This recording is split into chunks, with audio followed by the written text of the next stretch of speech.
Okay, so, hooray, I got Robot City finally. Just a little bit late.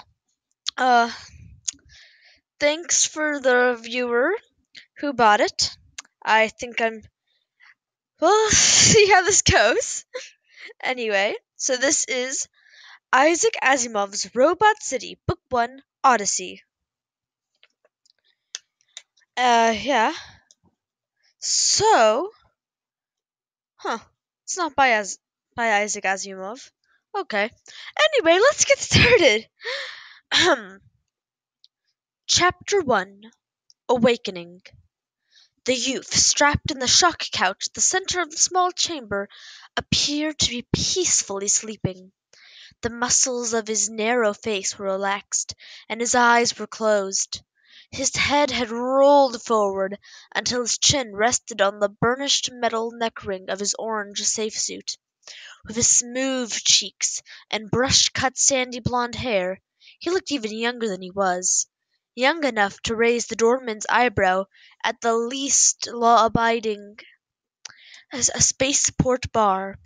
He came to consciousness slowly, as though he'd been cheated of sleep and was reluctant to give it up. But as the fog cleared, he had a sudden, terrifying sense of leaning out over the edge of a cliff. His eyes flashed open, and he found himself looking down.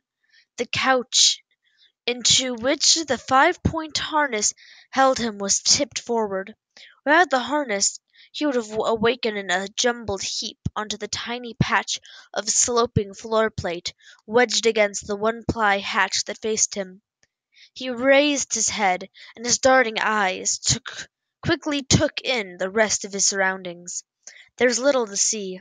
He was alone in the tiny chamber. If he unstrapped himself, there would be no room for him to stand up, perhaps to turn around, but nothing more ambitious. The safe suit helmet was cached in a recess on the curving right bulkhead. On the left bulkhead was a dispensary, with its water tube and delivery chute. None of what he saw made sense, so he simply continued to catalogue it. Above his head, hanging from the ceiling, was some sort of command board with a plank of 8 square green lamps, labeled P1, P2, F, and the like. The board was in easy reach, except that there appeared to be no switches or controls for him to manipulate. In one corner of the panel, the word Macy was etched in stylized black letters. Apart from the slight rasp of his own breathing, the little room was nearly silent. From the machinery which filled the space behind his shoulders and under his feet came the whir of an impeller and a faint electric hum. But there was no sound from outside, from beyond the walls. Then as it was, the catalogue was complete, and it was time to try to make something of it. He realized that, although he did not recognize his surroundings, he was not surprised by them. But then, since he could not remember where he had fallen asleep, he had no expectations about where he should be when he awoke. The simple truth was, he did not know where he was, or why he was there. He didn't know how long he had been there, or how he had gotten there. But at that moment, none of those things seemed to matter, for he realized, with a rapidly growing sense of dismay and disquiet, that he also did not know who he was. He searched his mind for any hint of his identity, of a place he had known, of a face that was important to him, of a memory that he treasured. There was nothing. It was as though he was trying to read a blank piece of paper. He could not remember a single event which had taken place before he opened his eyes and had found himself here. It was as though his life had begun at that moment. Except he knew that it had not. He was not a crying newborn child, but a man, or near enough to claim the title until challenged. He had existed. He had had an identity and a place in the world. He had had friends, parents, a home. He had to have had all of that and more, but it was gone. It was a different feeling than merely forgetting. At least when you forget something you have a sense that you once knew it. "Are you all right?" a pleasant voice inquired, breaking the silence and making him suddenly tense all his muscles. "Who are you?" he demanded. "Where are you? Where am I?" "I am Darla, your companion. Please try to remain calm. We are in no imminent danger." The voice, coming from the command panel before him, was more clearly female now. "You are inside a Macy Corporation Model G-85 life pod. Macy has been the leader in space safety systems for more than—" While Darla continued on for advertisement, he twisted his head about as he re-examined the compartment. "I should have known that," he thought. "Of course, a survival pod. Even the name Macy was familiar. Why are there no controls? All G-series pods have been designed to independently evaluate the most productive strategy and respond appropriately. Of course," he thought, "you don't know who's going to climb into a pod or what kind of condition they'll be in. You're not a person. What are you then, a computer program?" "I'm a post-ironic personality," Darla said cheerfully. "The companion concept is the Macy Corporation's unique contribution to humane safety systems." Yes, someone to talk to, someone to help him pass hours of waiting without thinking about what it would mean if he weren't found. The full picture dawned on him. All survivor pods were highly automated. This one was more. It was a robot, presumably programmed as a therapist and charged with keeping him sane and stable. A robot. A human had a childhood. A robot did not. A human learned. A robot was programmed. A robot, deprived of the core identity which was supposed to be integrated before activation, might awake and find he had knowledge about experience, and wonder who and what he was. Suddenly he bit down on his lower lip. How does a robot experience sensor overload? As pain? When he tasted blood, he relaxed his jaw. He would take the outcome of this little experiment at face value. He was human. In some ways, that was the more disturbing answer. "Why have you done harm to yourself?" Darla intruded. He sighed. "Just to be sure I could. Do you know who I am?" "Your badge identifies you as a Derek." He looked down past the neck ring and saw for the first time there was a data strip in the badge holder on the right breast of the safe suit. The red printing, superimposed on the fractured black and white coding pattern, indeed read Derek. He said the name out loud experimentally. Derek. It seemed neither familiar nor foreign to his tongue. His ear heard it as a first name, even though it was more likely a surname. But if I'm Derek, why does the safe suit fit so poorly?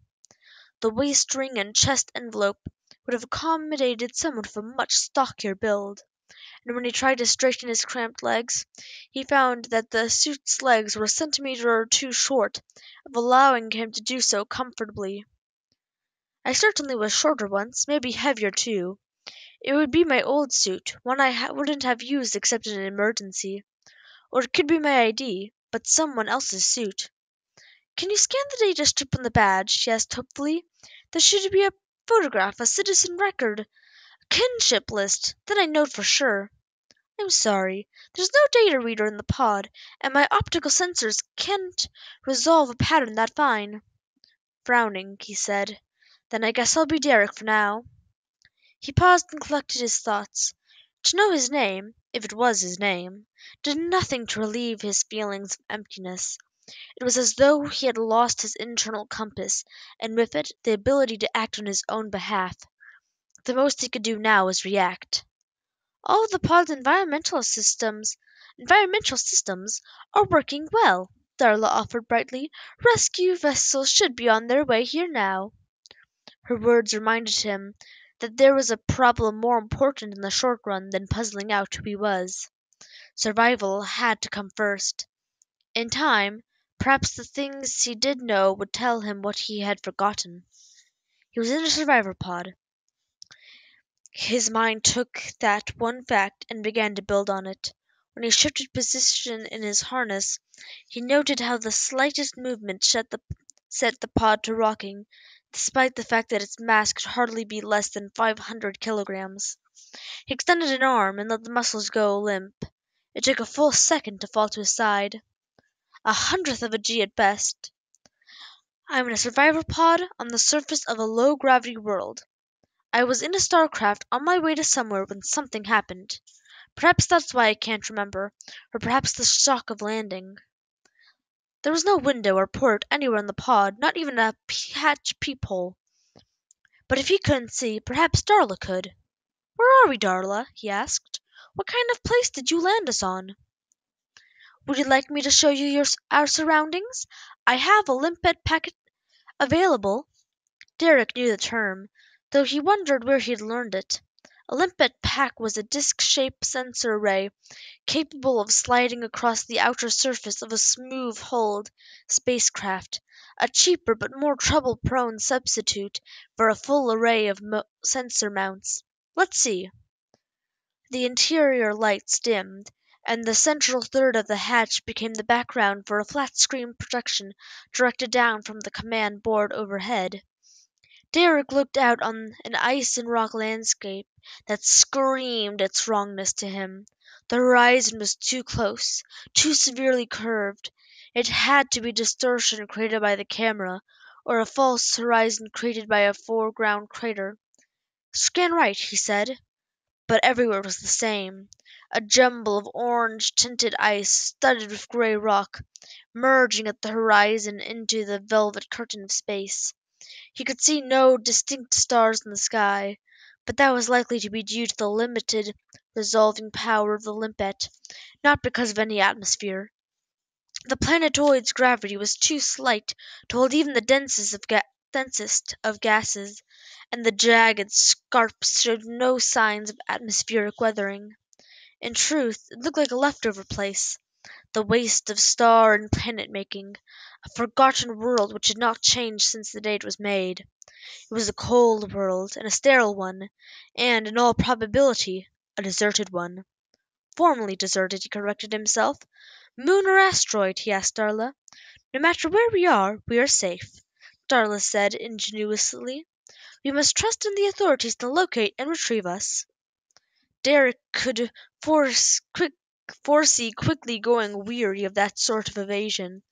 "How can I trust in that when I don't know where we are and the chances are that we'll be found? I know that this pod doesn't have a full recycle environmental system. No pod ever does. Do you deny it?" He waited a moment for an answer, then plunged in. "How much of a margin did the Macy Corporation decide was enough? 10 days? 2 weeks?" "Derek, maintaining the proper attitude is crucial to— Save the therapist bit, will you?" Darren sighed. "Look, I know you're trying to protect me. Some people cope better that way, but they don't know and all that. But I'm different. I need information, not reassurance. I need to know what you know, understand? Or should I start digging into your guts and look for it myself?" Derek was puzzled when Darla didn't answer. It dawned on him slowly that he must have presented her with a dilemma when her post-ironic brain was having difficulty resolving. But there should have been no dilemma. Darla was obliged by the second law of robotics to answer his questions. The second law said a robot must obey the orders given it by human beings except when such orders would conflict with the first law. A question was an order, and the silence was disobedience, which could only be if Darla was following her higher obligation under the first law. The first law said a human may not injure a human being or, through an action, allow a human being to come to harm. Darla had to know how small the chance of rescue was, even if in a star system, even along standard trajectories. And Darla knew as well as any robot what sort of harm that fact could do to the emotional balance of a human being. The typical survivor, already terrorized by whatever events brought him into the life pod, would respond with despair and a loss of the will to live. It made sense to him now. Of course Darla would try to protect him from the consequences of his own curiosity, unless she could make her see that he was different. "Darla, I'm not the kind of person you were told to expect," he said gently. "I need something to do, something to think about. I can't just sit here and wait. I can deal with bad news if that's what you're hiding. What I can't take is feeling helpless." It seemed as though she were preparing Prepared for his kind too, after all, but had only needed convincing that he was one. I understand, Derek. Of course I'll be happy to tell you what I know. Good. What ship are we from? He said. There's no shipper's crest or ship logo anywhere in the cabin. This is a Macy Corporation G85 life pod. You told me that already. What ship are we from? Darla was silent for a moment. Macy life pods are the primary safety system on 6 of the 8 largest general commercial space carriers. You don't know? My customization option has not been initialized. Would you care for a game of chess? No, Derek mused for a moment.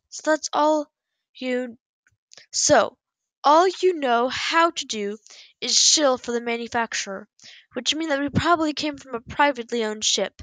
All the commercial carriers customize their gear. I have no information in that area. Derek clucked. In fact, I think you do. Somewhere among your system there has to be a data recorder, activated the moment the pod was ejected. It should tell you not only what ship we came from and where it was headed, but what's happened since. It's time to find out how smart you really are, Darla, he said. We need to find that recorder and get into it. I have no information about such a recorder. Trust me, it's there. If it wasn't, there'd be no way to do post-mortems after a ship disaster. Are you in control of the pod's power bus? Yes. Look for an uninterruptible line. That'll be it. Just a moment. Yes, there are 2. What are they called? My ship map labels them 1402 and 1632. I have no further information. Derek reached for the water tube again. That's all right. One'll be the recorder, and the other is probably the locator beacon. We're making progress. Now, find the data paths that correspond with those power taps. They should tell us which one is which. I'm sorry, I can't. They have to be there. The recorder will be taking data from your navigation module, from the environmental system, probably even an abstract of this conversation. There ought to be a whole forest of data paths. I'm sorry, Derek. I cannot do what you ask. Why? When I run a diagnostic trace in that portion of the system, I am unable to find any unlabeled paths. Can you show me your surface schematic? Maybe I can find something. The icescape vanished and was replaced by a finely detailed projection of the life pod's logic circuits. Scanning it, Derek quickly found the answer. A smart data gate, a Maxwell junction, was guarding the data line to the recorder. The 2 systems were effectively isolated. Similar junctions stood between Darla and the inertial navigator, the locator beacon, and the environmental system. This is all very odd, Derek thought. It wasn't surprising that there was a lower-level autonomous system regulating routine functions. What was strange was how Darla was locked out of getting any information from it. Cuddling frightened survivors required tact and discretion, but robots were strongly disposed toward an almost painful honesty. Perhaps it had proven too difficult to program a companion to put on a happy face while keeping grim secrets. Lying did unpredictable things to the potentials inside a post-ironic brain. And then there were third law considerations as well. The third law went, a robot must protect its own existence, as long as such protection does not conflict with the first or second laws. How did a robot balance its responsibility to preserve itself with the increasing probability of its demise? It was as though the designers had concluded that if there were things Darla was better off not knowing, and thrown up barriers to prevent her from finding out. They had kept her ignorant of herself, and even of her ignorance. There was a disturbing parallel in that to Derek's own situation. Is that what is happening to me? He wondered.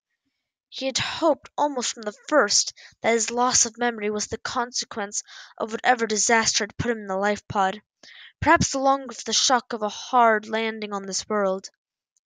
Now he had to ask whether such relative amnesia could be an accident.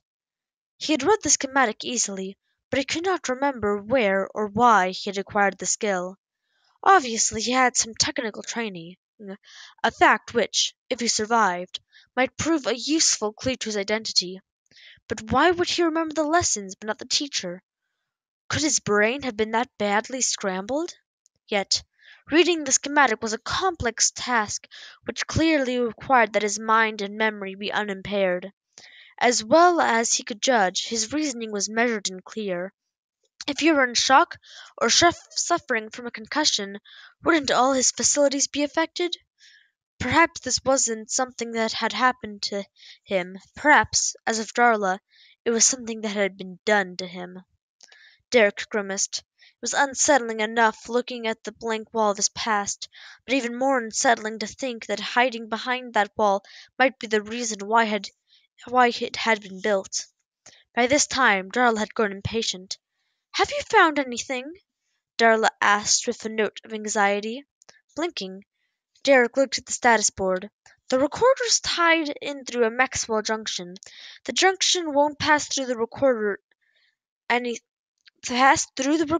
anything it doesn't recognize, which is why you can't find it without a trace. And why we're not going to be able to read it through you. But there has to be a data port somewhere, probably on the outer hull." At that moment, the whole pod lurched, and seemed to become buoyant. Derek had the sense that it was no longer in contact with the frozen surface of the asteroid. "What's going on?" he demanded. "Please stay calm," Darla said. "What is it? Have you been found?" "Yes, I believe we have, but I'm unable to say by whom." Derek gaped open-mouthed for a moment. "Put the exterior video up again, quickly." "I'm becoming concerned for your level of agitation, Derek. Please close your eyes and take several deep breaths." "I'll do no such thing," he said angrily. "I want to see what's going on." There was a moment's hesitation, and then Darla acquiesced. "Very well." The sight that greeted Derek's eyes made his breath catch in his throat. The Limpet's cameras were no longer trained on the horizon, but the ground. A dozen machines, each different from the next, were arranged around the pod. The largest was taller than a man, the smallest barely the size of a safe suit helmet. The tiny ones hovered on tiny jets of white gas, while the larger ones were on wheels or articulated tracks. He could also see a portion of some sort of cradle or deck which seemed to be centered below the pod. And all of them, the machines, the cradle, and the pod, were moving, proceeding along together towards some unknown destination, like some sort of ice desert caravan. "What's going on?" he demanded of Darla. "Can you identify them? Did they make any contact with us?" "The device below appears to be a cargo sled. I have no information on the other mechanisms." Derek reached for his helmet and unsnapped the catch holding it in place. "I'm going out. I'm not going to let us be hijacked like this with no explanation." "Leaving the pod would be too dangerous," Darla said. "In addition, you would lose a minimum of 4 hours oxygen opening the hatch. It's worth it to find out what's going on." "I can't allow you to do that, Derek." "It's not your decision," he said, reaching for the harness, released with his free hand. "I'm sorry, Derek, it is," Darla said. Too late, Derek realized that a Macy companion was equipped to calm a distraught survivor not only verbally but chemically. The dual jets of mist from either side of the headrest caught him full in the face, and he inhaled the stickily sweet droplets in a gasp of surprise. Derek had barely enough time to be astonished at how quickly the drug acted. Both his arms went limp, and the right falling well short of the harness release, the left losing its grasp on the helmet. His vision rapidly grayed. As though from a distance he heard dimly the sound of a helmet hitting the floor, but between the first bounce and the second he drifted away into the silent darkness of unconsciousness, and saw and heard nothing more. Chapter 2. Under the Ice. For the second time in one day, Derek awoke in strange surroundings. This time he was lying flat on his back, staring up at the ceiling. There was a sour taste in his mouth, and an empty, growly sensation in his stomach. He lay there for a moment, remembering, then sat up suddenly, his muscles tense defensively as he looked about him. As before, Derek was alone. But this time he found himself in more domestic surroundings. A four-man efficiency cabin, 3 meters wide by 5 meters long. The bed he had been lying in was a folded-down bunk, one of four mounted on the side of the walls. To his right, as he sat on the edge of the bunk, was a bank of storage lockers of assorted sizes. To his left was a closed door. That damned Darla, he thought fiercely. Though what he saw around him struck a vaguely familiar chord. Derek dismissed it as meaningless. There was a tedious sameness to all modular living designs. A more important question was whether the cabin was part of a work camp on the surface of the asteroid, tucked away somewhere inside a speeding spacecraft, or somewhere else he couldn't imagine. The cabin itself offered no clue, nor could it tell him whether he had been rescued or captured. Glancing down at himself, he saw that he was no longer wearing the safe suit. His torso and legs were covered by a form-fitting white jumpsuit, the sort of garment a space worker would wear inside his work duty or augment. It was clean and relatively new, but there was some wear on the abrasion pads at heel and knee and waist. It might have been what he was wearing under the safe suit or— "The suit!" he said with sudden dismay. He jumped to his feet and looked around wildly. There was only one locker large enough to hold the safe suit. It was unlocked, but was also empty. He went through the other lockers mechanically. All were empty. No, they were more than empty, decided. They looked as if they'd never been used. Derek felt a twinge of panic. If he didn't find the suit, he would never learn what information the data strip on his name badge had to offer. And he had to find Darla as well, or lose the irreplaceable data stored in her event recorder. Half afraid that he would find it locked, Derek crossed to the door and touched the key plate. The door slid aside with a hiss. Outside was a short corridor flanked by four doors. The corridor was deserted, the other doors all closed. To Derek's left, the corridor terminated in a blank wall. The other end was sealed by an airlock, suggesting that the four rooms formed a self-contained environmental cell. Through the small window in the inner pressure door, he caught a glimpse of another corridor lying beyond. "Hello?" Derek called. There was no answer. The door facing him was labeled Wardroom. Inside, he found a table large enough to seat 8 for a meeting or a meal, a compact auto gallery, and a sophisticated computer terminal and communication center. Derek ran his fingers across the surface of the table, and they came away clean, without even a coating of dust. The status lights on the Galaxy told him that the unit was in extended standby, which meant that its food stores had been irradiated and deep frozen. No one had eaten here for some time. Was it all for him? Was that why he was unused? Or was he a surprise visitor in an empty house? He switched the gallery to man status, and a timer began counting down the 2 hours it would take to bring it online. But when he tried to activate the comm center, it demanded a password. "Derek," he offered. "Invalid password," the screen advised him. He had only the most infinitesimal chance of guessing a truly random password. His only chance was if a lazy systems engineer had left one of the classic wildcard passwords in the security database. "Test," he suggested. "Invalid password." "Password," Derek said. "Invalid password. Access denied." From that point on, the system ignored him. The silent entry keypad was disabled, and nothing he said evoked any response. Apparently the center not only rejected his passwords, but blacklisted him as well. The systems engineer had not been lazy. Returning to the corridor, Derek briefly checked the other two rooms. One was another cabin, mirror image to the one which he had woken up. The other, labeled mechanical, contained several racks of lockers and what appeared to be maintenance modules for an environmental subsystems. Both rooms were as tidy and deserted as everything else Derek had seen since waking. that left only the airlock and the mysteries beyond it to explore.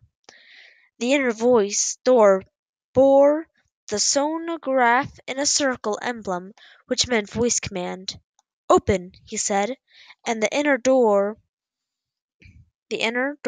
of the hatch cracked open with the ripping sounds of adhesion seals separating. Derek stepped into the tiny enclosure, and the door closed behind him. Peering through the window of the outer door, Derek could see no reason why the airlock was even there. The corridor beyond looked little different than the one he was leaving. "Cycle," he said. The inner door closed behind him, a momentary surge of pressure on his eardrums telling him it had been sealed. "Warning! There is a reduced pressure nitrogen atmosphere beyond this point," the hatch advised him. "Please select a breather." Nitrogen?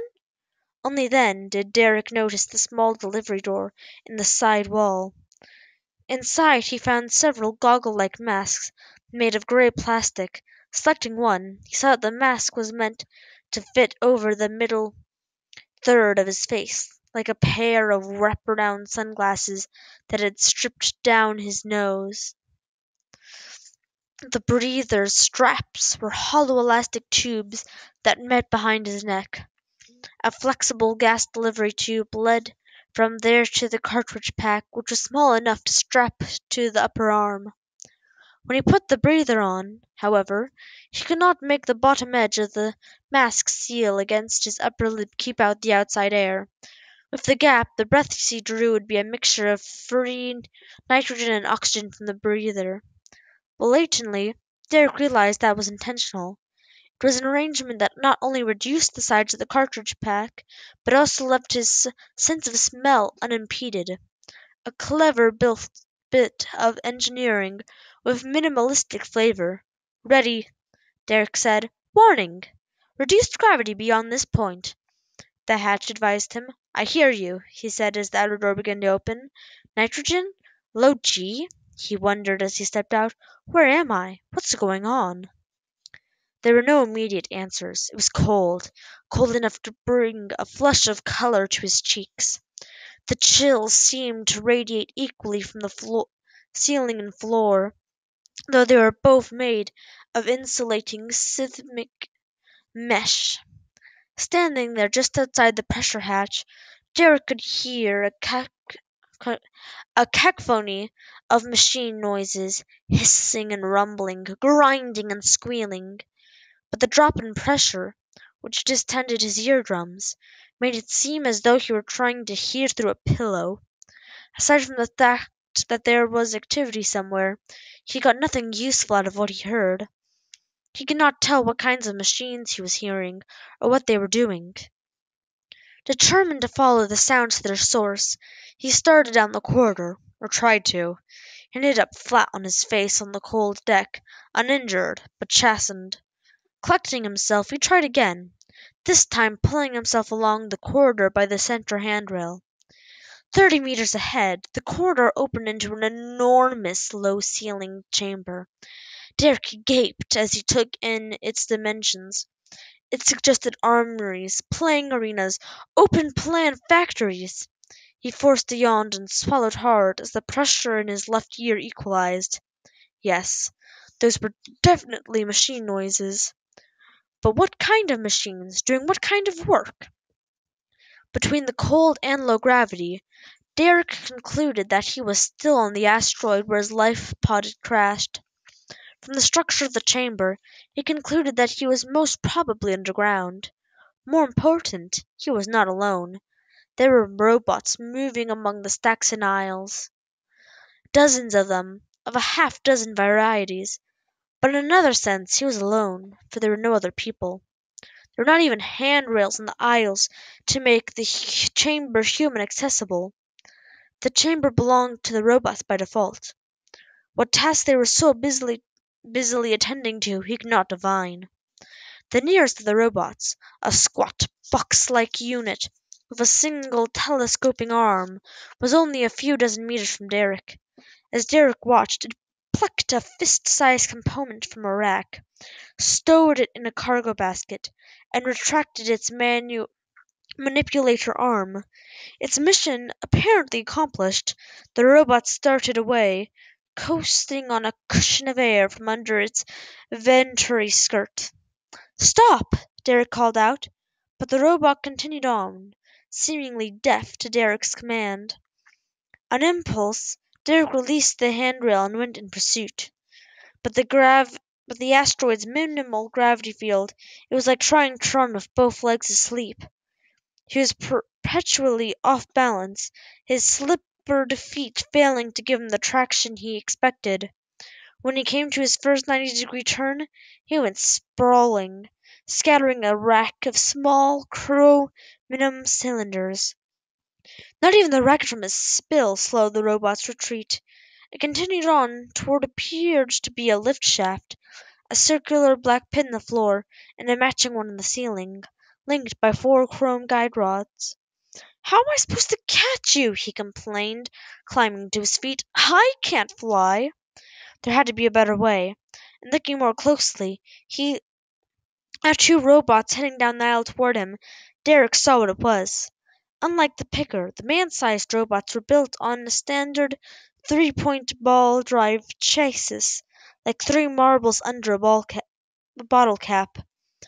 Ball drive chassis were standard in clean environments because they offered complete freedom of movement. The drawback: here, with reduced friction due to low gravity, the drive balls do more spinning than pushing. But each large robot had a second ball drive chassis mounted to the top of a telescoping rod. Pushing against the ceiling, the second chassis provided the necessary pressure for the dual drives to grab. Like the bumper cars at a revival carnival, each robot needed to be in constant contact with both surfaces to operate. Derek realized he could use that trick too. The ceiling was low enough that he could push against it with his fingertips while standing flat-footed. Hand walking, as he dubbed the technique. He could have caught the picker. Now he waited to see what the 2 approaching robots would do about him. They stopped short of where he stood and began to restore order where he had fallen down, deftly using their 3-fingered greeples to replace the cylinders on the shelving. He waited, wondering if they would notice him. They did not.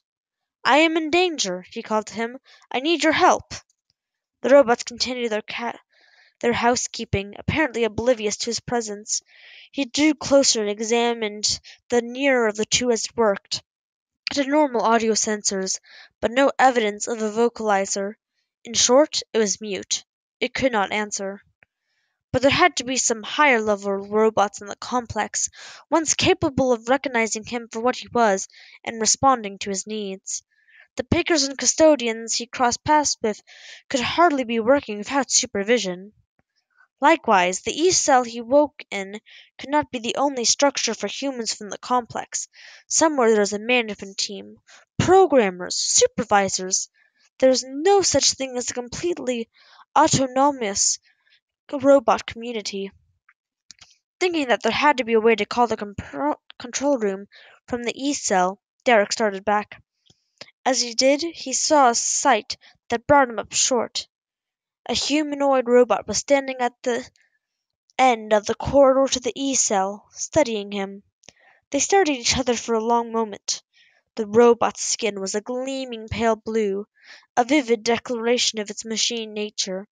Its optical sensors were silver slits in its helmet-like head, lacking the customary red tracking marker which telegraphed when the robot was looking in your direction.